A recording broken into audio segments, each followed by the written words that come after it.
Женщина спасает гепарда, застрявшего на дереве, но через несколько минут происходит нечто ужасное. Дорогие зрители, прежде чем мы продолжим, напишите в комментариях, где вы находитесь. Нам правда интересно узнать, из какого вы города. Приятного просмотра. С первых лучей солнца саванна Серенгети раскрывалась, словно огромная живая картина. Оранжево-золотой свет разливался по травам, над горизонтом парили журавли, а воздух был еще прохладным, наполненным ароматом сухой земли и ночной влаги. Внедорожник с 2 рейнджерами медленно двигался по дороге. Колеса оставляли за собой облака пыли, которые тут же подхватывал ветер и уносил в сторону.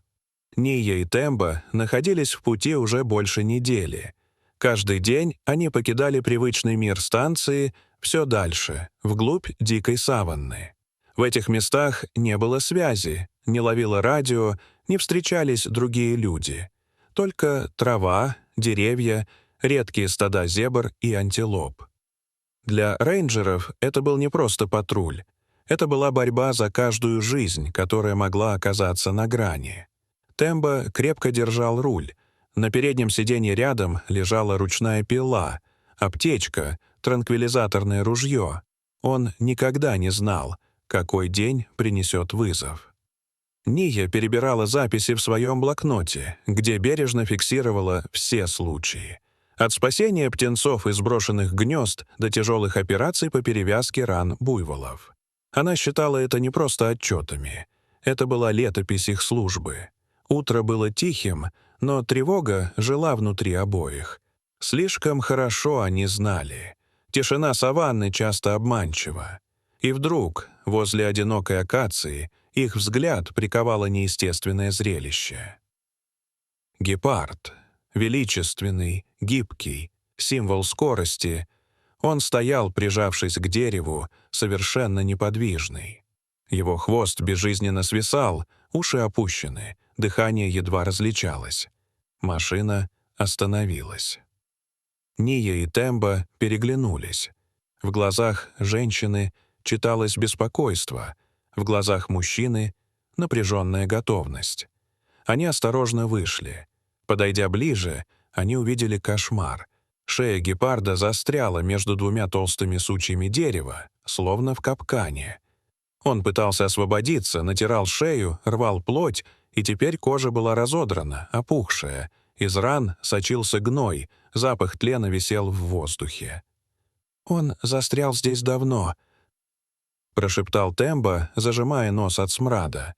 «Дни, может быть, 3». Ния присела рядом, осторожно коснулась шерсти. Тело было обессилено, мышцы дрожали от слабости. Ее сердце сжалось.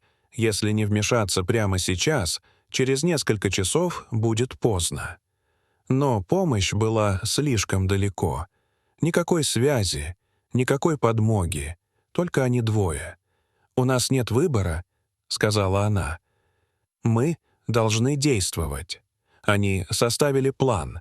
Сначала усыпить гепарда, чтобы он не причинил себе еще больше вреда, затем освободить, обработать рану и перевести на станцию. Ния прицелилась транквилизатором.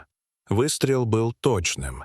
Гепард дернулся, тихо застонал, и вскоре его тело обмякло.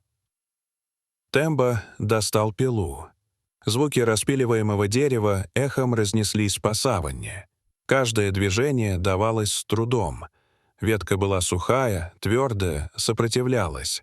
Пот катился по его лбу, капал на землю. Время тянулось мучительно медленно, и лишь хриплое дыхание гепарда напоминало, что каждая секунда может стать решающей. Наконец ветка треснула. Шея освободилась. Гепард лежал без сознания на земле. Ния сразу принялась за рану. Антисептик жег, но кровь и гной все равно продолжали сочиться. Она тщательно очищала каждую складку кожи, накладывала повязку, делала укол антибиотика. Ее руки работали без остановки, хотя сердце колотилось, а дыхание было прерывистым. Они вдвоем перенесли животное на носилки, закрепили в кузове машины.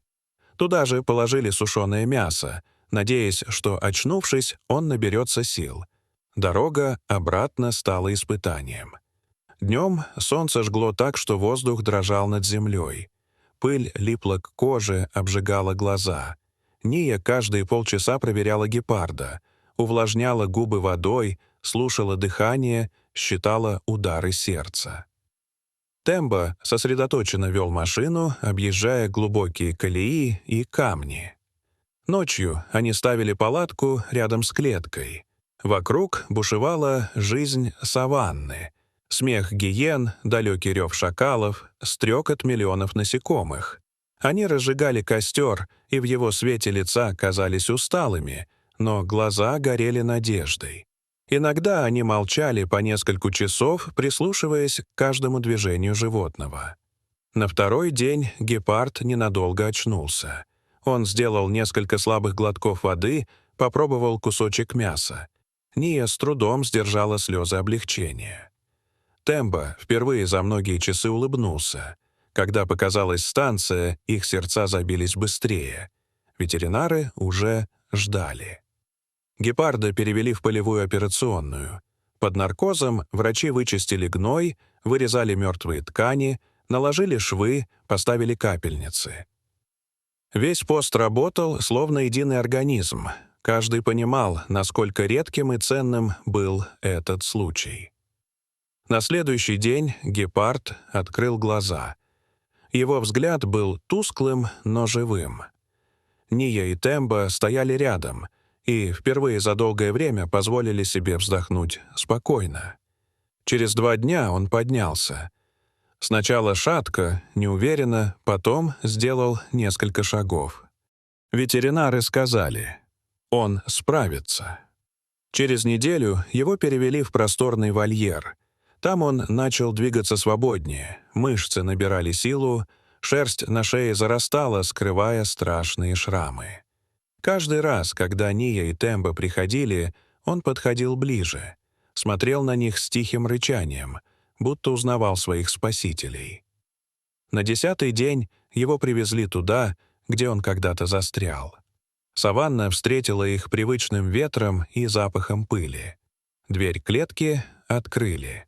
Гепард вышел осторожно, сделал несколько шагов, поднял голову к небу и глубоко вдохнул. Его глаза сияли. Он обернулся, задержал взгляд на Нии и Тембе. В этом взгляде было все — боль, пройденная борьба и благодарность. Рейнджеры стояли молча. Они знали, этот миг останется в их сердцах навсегда. Гепард развернулся и исчез в золотой траве. Его стройное тело растворилось в просторах Серенгети, снова став частью дикой природы. На обратном пути Ния и Тембо молчали. Каждый думал о том, что их работа не просто защита животных. Это миссия — давать шанс на жизнь там, где надежды почти не осталось. И этот день стал одним из тех, которые они будут помнить всегда. Дорогие зрители, что вы думаете об этой истории? Расскажите, пожалуйста, в комментариях. А если вам понравилось это видео, то ставьте лайк и подписывайтесь на наш канал. До свидания.